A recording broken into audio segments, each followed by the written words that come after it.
ఈ నెల 27న వైశాఖ అమావాస్య రాబోతుంది. ఈరోజే శని జయంతి జరుపుకుంటారు. పైగా ఈ అమావాస్య మంగళవారంతో కలిసి వస్తుంది. ఇలా మంగళవారము అమావాస్య తిథి కలిసి వస్తే దానిని మంగళ అమావాస్య అని, భౌమ అమావాస్య అని అంటారు. పరమ పవిత్రమైనది, చాలా శక్తివంతమైనది. కాబట్టి ఈ రోజున మర్చిపోకుండా కలబంద మొక్కతో ఇలా చేస్తే చాలు, తరతరాలు కూర్చుని తిన్నా తరగని ఆస్తి వస్తుంది, ఐశ్వర్యం మీ సొంతమవుతుంది.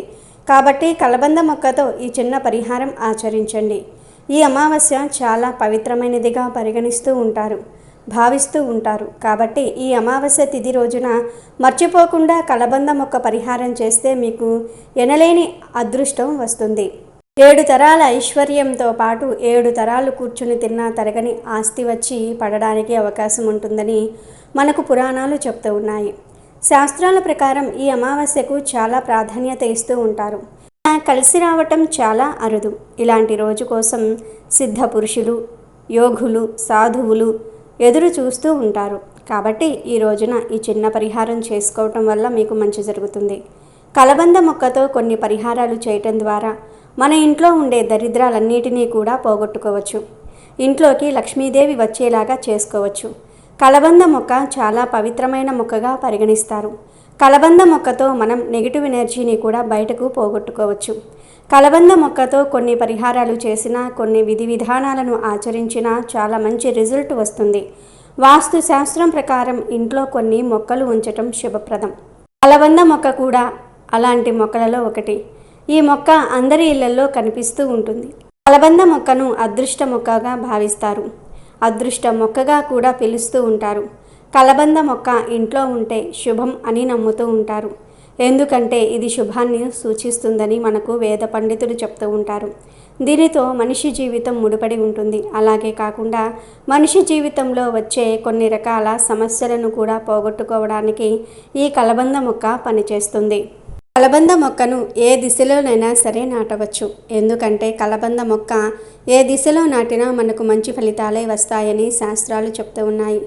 కలబంద మొక్క ఏ వైపుకైతే ఎక్కువగా వాలి పెరుగుతూ ఉంటుందో దానిని బట్టి మన సంపాదనను కూడా మనం అంచనా వేసుకోవచ్చు. కుడివైపుకు వంగి కలబంద మొక్క పెరిగితే మన సంపాదన విపరీతంగా పెరుగుతుంది అని అర్థం. అదే ఎడమవైపుకు వాలి కలబంద మొక్క పెరిగితే మనకు ఎప్పుడూ కూడా ధనానికి లోటు ఉండదని అర్థం. అలా కాకుండా స్ట్రైట్గా కలబంద మొక్క పెరిగితే ఆ కలబంద మొక్క మన జీవితంలో మనకు ఎదుగుదలను ఇస్తుందని అర్థం అన్నమాట. ఇలా కలబంద మొక్క ఏ విధంగా పెరుగుతూ ఉంటుందో ఆ విధంగా ఇంట్లోని మనుషుల జీవితం అనేది ముడిపడి ఉంటుంది.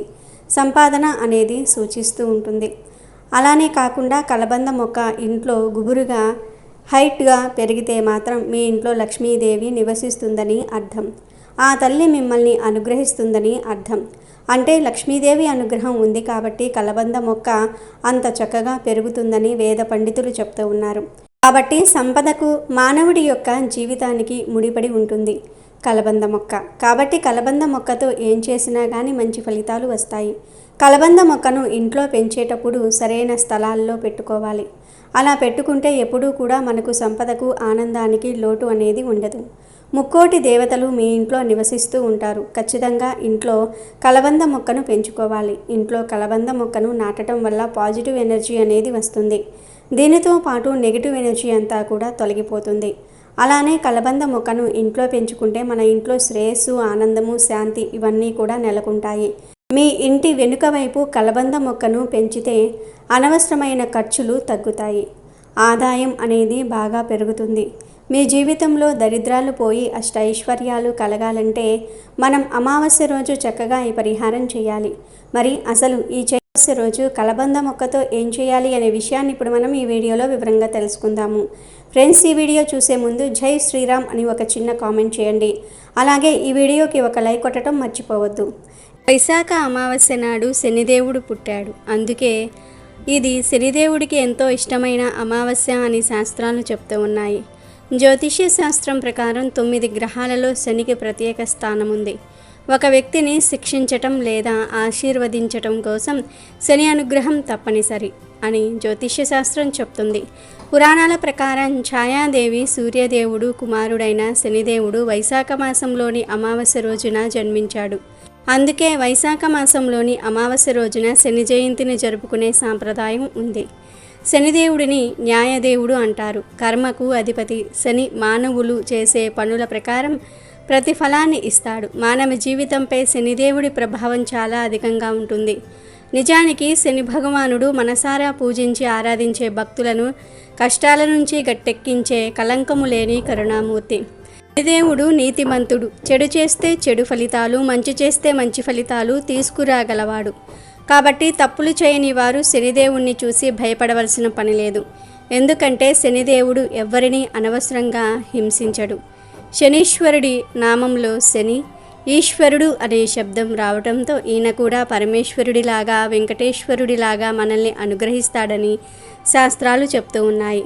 శని ప్రభావంతో ఎవరైతే ఇబ్బందులు ఎదుర్కొంటూ ఉంటారో వారందరూ ఈ శని జయంతి రోజున ప్రత్యేక పూజలు చేయటం వల్ల కష్టాలన్నీ తొలగిపోతాయని, శనిదోషం లేదా శనికి సంబంధించిన ఇతర సమస్యలన్నీ తొలగిపోతాయని పండితులు చెప్తూ ఉన్నారు. శనిదేవుణ్ణి ప్రసన్నం చేసుకోవడానికి, శనిదోషం నుండి బయటపడేందుకు శని జయంతి ప్రత్యేకమైన రోజుగా పరిగణించబడుతోంది. శనిదోషం ఉంటే ఎన్నో సమస్యలు వస్తాయి. కోరిన కోరికలు తీరవు. వ్యాపార నష్టాలు, ఆర్థిక కష్టాల వంటివి ఎదుర్కొంటారు. కోర్టు కేసులు తేలవు. శత్రువులు పెరుగుతారు. రోగాలు నయం కావు. ఇలా ఎన్నో సమస్యలు ఉంటాయి. శని జయంతి అనేది శనిదేవుడి అనుగ్రహం పొందేందుకు అనువైన సమయం. ఈ రోజున శనిదేవుడిని అతనికి ప్రీతిపాత్రమైన నీలం రంగు పూలు, సెమి ఆకులు, నల్ల నువ్వులు, నువ్వుల నూనె వంటి వాటితో పూజించాలి. ఫలితంగా శనిదోషం, శని ప్రభావం పోతుంది. శని జయంతి నాడు ఏదైనా శనీశ్వరాలయానికి వెళ్ళి శనిదేవుడికి నమస్కరించాలి. ఓ గిన్నెలో నువ్వుల నూనె వేసి అందులో ప్రతిబింబాన్ని చూసుకొని దానం చేయాలి. ఇలా చేస్తే శనిదోషం పోతుంది. శనిపీడ పోవాలంటే శనిదేవుడికి నువ్వుల నూనెతో అభిషేకం చేయాలి. ఈ అమావాస్య రోజు కలబంద మొక్కతో ఒక పరిహారం చేస్తే చాలు, తరగని ఆస్తి వస్తుందని శాస్త్రాలు చెప్తూ ఉన్నాయి. ఈరోజు ఒకవేళ మీ ఇంట్లో కలబంద మొక్క ఉంటే ఒక గ్లాస్ నీళ్లను తీసేసుకొని అందులో కొద్దిగా బెల్లాన్ని వేసేసి ఆ నీటిని కలబంద మొక్కకు పోస్తే విశేషమైన ధన ఆకర్షణ శక్తి మీకు లభిస్తుంది. ఇలా చేయటం వల్ల అనుకున్న పనులన్నీ కూడా అనుకున్న సమయానికి జరిగే అవకాశం కూడా ఉంటుంది. ఈ అమావాస్య రోజున కనుక కలబంద మొక్కను మనం ఇంట్లో నాటుకుంటే చాలా అదృష్టం అని భావిస్తారు. ఆర్థికంగా బాగా కలిసి వస్తుందని కూడా నమ్ముతూ ఉంటారు. అలా చేసుకోవటం వల్ల మన సంపద పెరుగుతుందని కూడా చాలామంది అనుకుని కలబంద మొక్కను తెచ్చుకొని అమావాస్య తిథి రోజు ఇంట్లో నాటుకోవడం జరుగుతుంది. అలా నాటడం వల్ల లక్ష్మీదేవి ఇంట్లోనే శాశ్వతంగా ఉండిపోతుంది. ఈ అమావాస్య పవిత్రమైనది కదా. ఈ రోజున మర్చిపోకుండా కలబంద మొక్కతో ఇప్పుడు మనం చెప్పుకోబోయే విధంగా ఈ చిన్న పరిహారం చేసుకోండి. మీకు అదృష్టము, ఐశ్వర్యము కలుగుతుంది. కలబంద మొక్కకు నరదృష్టిని తొలగించే అద్భుత శక్తులు ఉన్నాయి. అంతేకాదు కలబంద మొక్క మన కష్టాలను తీర్చగలదు. మన జీవితాన్ని అద్భుతంగా మార్చగలదు. దరిద్రాలన్నీ కూడా వదిలించగలదు. దరిద్రం అంటే ధనం లేకపోవటం అని చాలామంది భావిస్తూ ఉంటారు. కానీ దరిద్రం అంటే ధనం లేకపోవటం ఒక్కటే కాదు, మంచి ఆరోగ్యం లేకపోతే అది దరిద్రమే. కడుపు నిండా తినలేకపోవటం దరిద్రమే. కంటి నిండా నిద్రించలేకపోవటం దరిద్రమే. పిల్లలు లేకపోవటం దరిద్రమే. పిల్లలు ఉన్నా వారు మాట వినకపోతే అది దరిద్రమే. ఇంట్లో ధనం ఉన్నా దాన్ని అనుభవించలేకపోవటం దరిద్రమే. ఎప్పుడూ గొడవలు పడుతూ మనశ్శాంతి లేకుండా ఎంత పెద్ద బంగ్లాలో ఉన్నా ఏ లాభం? ఇలా దరిద్రం రకరకాలుగా ఉంటుంది. ఈ కలబంద మొక్క పరిహారం చేసుకుంటే ఈ దరిద్రాలన్నీ కూడా పోతాయి. మీరు సంతోషంగా మనశ్శాంతిగా ఉండగలుగుతారు. కలబంద మొక్క ఎంతో శక్తివంతమైనది. ఈ పరిహారం అందరికీ తెలుసు. అందుకే అందరూ ఇంటి ముందు కలబంద మొక్కను కడతారు. ఇంటి ముందు కట్టకపోయినా ఇంటి ముందైతే ఖచ్చితంగా పెంచుతారు. కలబందలో చాలా విశేషాలు ఉన్నాయి. కలబంద మొక్కను ఇంటి ముందు కట్టాలి అనుకునేవారు లేదా ఉన్న కలబంద మొక్కను తీసేసి కొత్త కలబంద మొక్కను మార్చాలి అనుకునేవారు అమావాస్య రోజు మార్చుకుంటే చాలా మంచిది. ఇక ప్రత్యేకించి అమావాస్య రోజు కలబందతో ఒక పరిహారం చేసుకుంటే తరతరాలకు తరగని ఐశ్వర్యం వస్తుంది. లక్ష్మీదేవి అనుగ్రహంతో మీకు ఉన్న దరిద్రమంతా కూడా వదిలిపోతుందని పెద్దలు చెప్తూ ఉన్నారు. ఈ కలబంద మొక్క పరిహారం చేసుకుంటే అద్భుతమైన ఫలితాలు వస్తాయని గ్రంథాలు చెప్తూ ఉన్నాయి. అసలు ఏం చేయాలి అంటే ఏమీ లేదు. ఈ అమావాస్య రోజు చక్కగా ఒక కలబంద మొక్కను తెచ్చుకోండి. వేర్లతో సహా పీకి తెచ్చుకోండి. మీ ఇంటి దగ్గర పెంచుకునే మొక్కను అయినా సరే పరిహారానికి వాడుకోవచ్చు. లేదా బయట నుండి సపరేట్గా అయినా సరే తెచ్చుకోవచ్చు. ఇలా కలబంద మొక్కను తెచ్చుకొని ఆ మొక్కను ముందు తడి వస్త్రంతో తుడవండి. తర్వాత ఆ కలబంద మొక్కకు పసుపు కుంకుమలతో బొట్లు పెట్టండి. ముందు పసుపు బొట్టు పెట్టి ఆ పైన కుంకుమ బొట్టు పెట్టండి. తరువాత ఈ కలబందను తీసుకుని వెళ్ళి ఒక ప్లేట్లో పెట్టండి. రాగి, ఇత్తడి, స్టీల్, గాజు ఇలా ఏ ప్లేట్లో పెట్టినా పర్వాలేదు. ప్లేట్లో పెట్టిన తర్వాత ఈ ప్లేట్లోనే కొన్ని ఆవాలను వేయండి. అంటే 1 స్పూన్ ఆవాలను ప్లేట్లో పోసేయండి. ఆ పైన చిటికెడు కర్పూరం పొడిని కూడా వేయండి. చిటికెడు కుంకుమను వేయండి. కలబంద, ఆవాలు, కర్పూరము, కుంకుమ ఇవన్నీ కూడా నెగిటివ్ ఎనర్జీని ప్రారద్రోలి పాజిటివ్ ఎనర్జీని అట్రాక్ట్ చేసే వస్తువులు కనుక వీటన్నిటినీ కూడా ప్లేట్లో వేయండి. తర్వాత వీటన్నిటికీ ధూపం చూపించి ఈ ప్లేట్ను చేతిలో పట్టుకొని ఒక్కసారి ఇల్లంతా తిరగండి. అన్ని గదుల్లో తిరగండి. బెడ్రూము, పూజా రూము, కిచెన్లో ఇలా బాత్రూమ్ తప్ప అన్ని రూముల్లో కూడా తిరిగేయండి. చివర్లో హాల్లోకి తీసుకుని వచ్చి ఈ ప్లేట్ను అలా అక్కడ అందరికీ కనిపించేలాగా ఏదైనా ఒక టేబుల్ మీద కానీ నేల మీద కానీ పెట్టి వదిలివేయండి. మీ ఇంట్లో చిన్న పిల్లలు ఉంటే ఆ పిల్లలకు అందకుండా కొంచెం ఎత్తులో పెట్టండి. పెట్టి అలా వదిలివేయండి. అలా పెట్టడం వలన మీ ఇంట్లోని సమస్యలన్నీ కూడా పోతాయి. నెగిటివ్ ఎనర్జీ అంతా కూడా పోతుంది. మీ ఇంటికి ఉన్న నరదృష్టిని ఈ వస్తువులు లాగేసుకుంటాయి. ఈ ప్లేట్ను అలాగే 3 వారాల పాటు ఉంచవచ్చు. 3 వారాల తర్వాత ఈ ప్లేట్ను తీసి దానిలోని ఆవాలను, కుంకుమను, కలబంద మొక్కను పారే నీటిలో పడవేయాలి. కావాలంటే ఆ కలబంద మొక్కను మీ ఇంటి దగ్గర పాతుకుని పెంచుకోవచ్చు. తప్పేమీ లేదు. అనుమానంగా ఉంటే పారే నీటిలో పడవేయవచ్చు. అమావాస్య కలిసి వచ్చిన రోజున కలబంద మొక్కతో ఈ తేలికపాటి పరిహారం చేసుకుంటే చాలా అద్భుతాలు జరుగుతాయి. దరిద్రమంతా కూడా పోతుంది. ధన సమస్యలు పోతాయి. ధనలాభం కలుగుతుంది. తరతరాలకు తరగని ఐశ్వర్యం వస్తుంది. మీరు మీ ఇంట్లో వారందరూ కూడా సంతోషంగా ఉండగలుగుతారు. లక్ష్మీ అనుగ్రహం కలుగుతుంది. మీకు అన్ని శుభాలే జరుగుతాయి. ఔషధ మొక్కగా కలబంద ప్రసిద్ధి చెందింది. ఎక్కువగా చర్మ సంరక్షణ ఉత్పత్తుల్లో, ఇతర ఉత్పత్తుల్లో కలబందను విరివిరిగా వాడతారు. కలబంద మొక్కను ఇంట్లో పెంచుకోవటం వల్ల ప్రతికూల శక్తులన్నీ కూడా తొలగిపోయి సానుకూల శక్తులు మీ ఇంట్లోకి ప్రవేశిస్తాయి. ఆరోగ్యపరంగా కలబందలో ఉండే పోషకాలు మనకు చాలా రకాలుగా మేలు చేస్తాయి. కలబందకు దుష్ట శక్తులను ఆకర్షించే సామర్థ్యం ఉందని నమ్ముతారు. ఈ మొక్క గాలిని మాత్రమే వినియోగిస్తూ నీరు లేకుండా కూడా ఎక్కువ కాలం చెక్కు చెదరకుండా బ్రతుకుతుంది. వాస్తుశాస్త్రం ప్రకారం కలబంద మొక్కను అదృష్ట మొక్క అంటారు. ఈ మొక్కను ఇంట్లో నాటుకుంటే చాలా శుభప్రదం. ఈ మొక్కతో మనిషి జీవితంలో వచ్చే సమస్యలన్నీ కూడా తొలగిపోతాయి. కలబంద మొక్కను ఏ దిశలోనైనా సరే నాటవచ్చు. కనుక మీరు ఈ అమావాస్య రోజు కలబంద మొక్కతో ఈ చిన్న పరిహారం చేసి మంచి శుభ ఫలితాలను పొందండి. జీవితంలో క్లిష్టమైన పరిస్థితులు ఎదుర్కొంటున్న వారు ఈరోజు శనిదేవుడికి పూజ చేస్తే మంచి శుభ ఫలితాలు ఉంటాయి.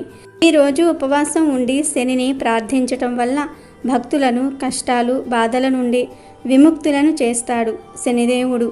అంతేకాకుండా దుష్ట, చెడు ప్రభావాల నుంచి ఉపశమనం కలిగిస్తాడు. ఈరోజు నలుపు రంగు వస్తువులను దానం చేస్తే మంచి జరుగుతుంది. అంటే నలుపు వస్త్రాలు, ఆవ నూనె లాంటివి దానం చేయాలి. ఈరోజు ఎవరి వద్ద నుండి ఇనుము, ఉప్పు, నువ్వుల నూనె చేతితో తీసుకోకుండా ఉంటే మంచిది.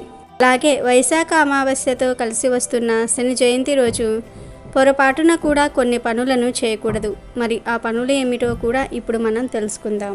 ఈ రోజున పొరపాటున కూడా చీపురు కొనకూడదు.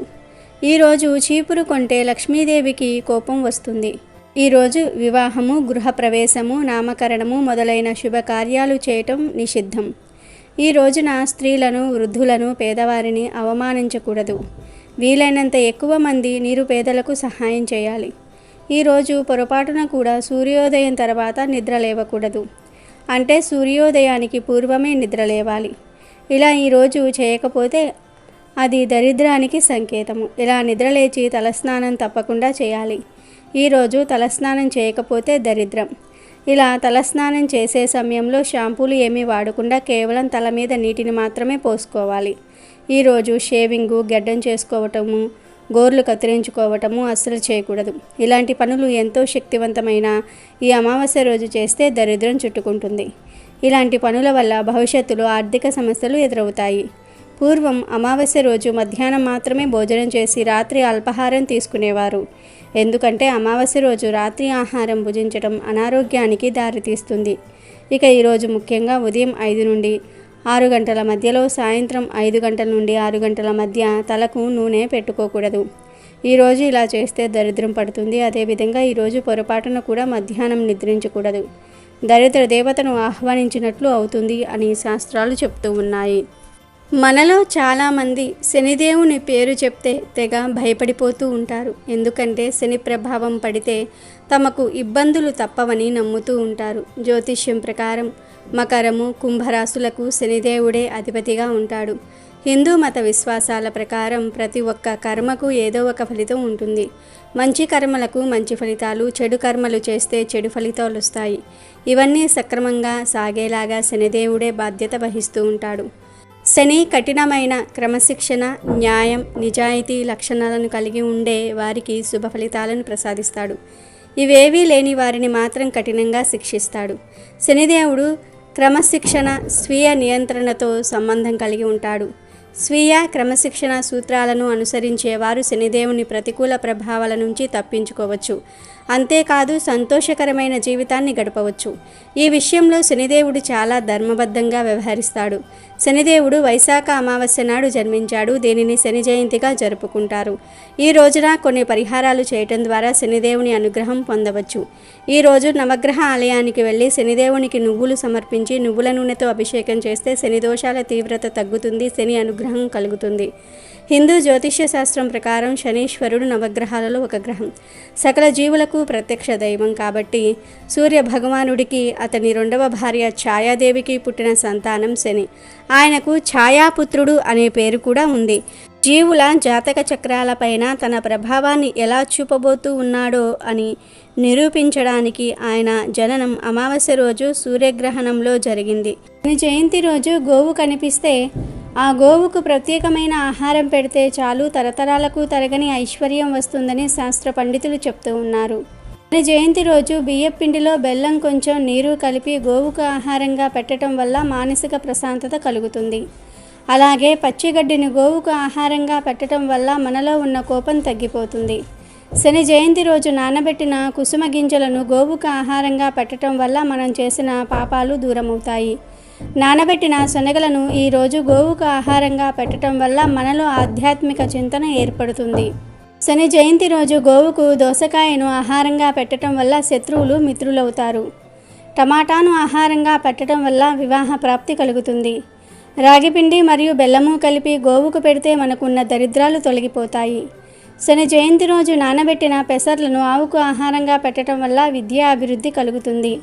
శని జయంతి రోజు ఉడికించిన ఆలుగడ్డలను గోవుకు ఆహారంగా పెట్టడం వల్ల నరఘోష పోతుంది. అలాగే ఈరోజు ఆవుకు క్యారెట్ ఆహారంగా పెట్టడం వల్ల వ్యాపార అభివృద్ధి చెందుతుంది. బీట్రూట్, పాలకూరను కలిపి గోవుకు ఆహారంగా పెట్టడం వల్ల ఐశ్వర్యం కలుగుతుంది. ఈరోజు గోవుకు వంకాయను ఆహారంగా పెట్టడం వల్ల సంతాన ప్రాప్తి కలుగుతుంది. శని జయంతి రోజు గోవుకు అరటి పండ్లు ఆహారంగా పెట్టడం వల్ల ఉన్నత పదవులు కలుగుతాయి. ఈరోజు బెండకాయను పెట్టడం వల్ల మనోధైర్యం కలుగుతుంది. దొండకాయను శని జయంతి రోజు గోవుకు పెట్టడం వల్ల మనోవ్యాధి తొలగిపోతుంది. జొన్నపిండి, బెల్లము కలిపి గోవుకు పెట్టడం వల్ల తెలివితేటలు పెరుగుతాయి. మినపపిండి మరియు బెల్లం కలిపి శని జయంతి రోజు గోవుకు పెట్టడం వల్ల ఐశ్వర్యం కలుగుతుంది. గోధుమ పిండి, బెల్లం కలిపి పెట్టడం వల్ల ఉద్యోగ ప్రాప్తి కలుగుతుంది. నానబెట్టిన పెసరపప్పు పెట్టడం వల్ల ఇంద్రియ నిగ్రహ శక్తి పెరుగుతుంది. నానబెట్టిన కందిపప్పు పెట్టడం వల్ల రుణబాధలు తీరిపోతాయి. నానబెట్టిన మినపప్పును పెట్టడం వల్ల సంపూర్ణ ఆరోగ్యాన్ని పొందుతారు. పచ్చిశనగపప్పు పెట్టడం వల్ల కుటుంబ కలహాలు దూరమవుతాయి. శనగపిండి, బెల్లం కలిపి పెట్టడం వల్ల కోర్టు వ్యవహారాల్లో విజయం పొందుతారు. శని జయంతి రోజు గోవుకు నానబెట్టిన పొట్టు పెసరపప్పు పెట్టడం వల్ల బుద్ధి కుశలత కలుగుతుంది. ఇలా శని జయంతి రోజు లేదా వైశాఖ అమావాస్య రోజు ఈ పదార్థాలను భక్తితో గోవుకు సమర్పించుకుంటే మీకు ఉన్న సమస్యలు సులభంగా పోతాయి. 7 తరాలకు తరగని ఐశ్వర్యం వస్తుంది. ఇలా మీరు గోవుకు ఆహారం పెట్టిన తర్వాత 3 సార్లు ఓం సురభియే నమః అనే మంత్రాన్ని పఠిస్తే సకల దేవతల అనుగ్రహం కలుగుతుంది. కష్టాలన్నీ కూడా పోతాయి. తరతరాలకు తరగని ఐశ్వర్యం వస్తుంది. లక్ష్మీదేవి అనుగ్రహం, శనిదేవుడి యొక్క అనుగ్రహం కూడా కలుగుతుంది. కనుక ప్రతి ఒక్కరూ కూడా వైశాఖ అమావాస్య శని జయంతి రోజు ఆవు కనిపిస్తే ఏదో ఒక ఆహారాన్ని పెట్టి ఈ మంత్రాన్ని జపించి శుభ ఫలితాలను పొంది ఆనందంగా జీవించండి.